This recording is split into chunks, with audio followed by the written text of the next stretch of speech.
વલસાડમાં પ્રેમ લગ્ન કરનારી યુવતીએ છૂટાછેડા ન આપતા પતિએ પત્નીનું ગળું દબાવીને કરી હત્યા। 4 માસ પૂર્વે પ્રેમ લગ્ન કરનારી યુવતીને સાસરે રહેવાનું સુખ તો નહીં મળ્યું, પણ પતિના હાથે મોત મળ્યું। અન્ય યુવક સાથે સંબંધ હોવાની શંકા હોય મૃતક જીજ્ઞાને સોશિયલ મીડિયાના માધ્યમથી સોનુ નામના યુવક સાથે આડા સંબંધ હોવાનો પતિને શંકા હતી, જેને લઈ વારંવાર ઝઘડા થતા હતા અને બીજી બાજુ જીજ્ઞાને તેના સાસુ સસરા સ્વીકારતા ન હોવાના મુદ્દે પણ અવારનવાર ઝઘડા થતા હોવાથી જીજ્ઞા તેના પતિને પિયર ચાલ્યો જવા સંભળાવતી રહેતી હતી।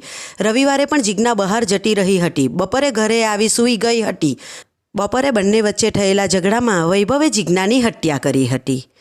વલસાડના અબ્રામામાં શ્રમિક અનિલભાઈ કિશનભાઈ રાઠોડની 22 વર્ષીય મોટી દીકરી જીજ્ઞાએ 14 ડિસેમ્બર 2023ના રોજ વૈભવ નાયકા નામના યુવક સાથે પ્રેમ સંબંધમાં કોર્ટ મેરેજ કર્યા હતા, જે બાદ વૈભવના પરિવારના સભ્યો જીજ્ઞાને સ્વીકારવા તૈયાર ન હતા, જેથી વૈભવ થોડા દિવસ તેના સાસરે અને થોડા દિવસ જુજવા ખાતે મામાના ઘરે રહેતો હતો।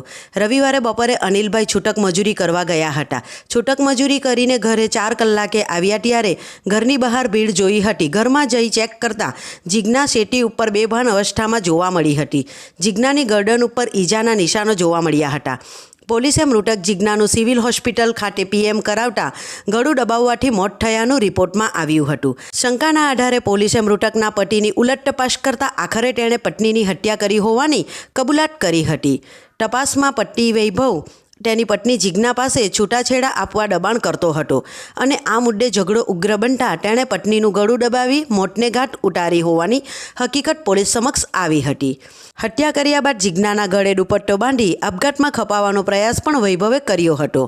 હત્યાનો ગુનો દાખલ કરી પોલીસે આરોપી પતિ વૈભવની ધરપકડ કરી હતી।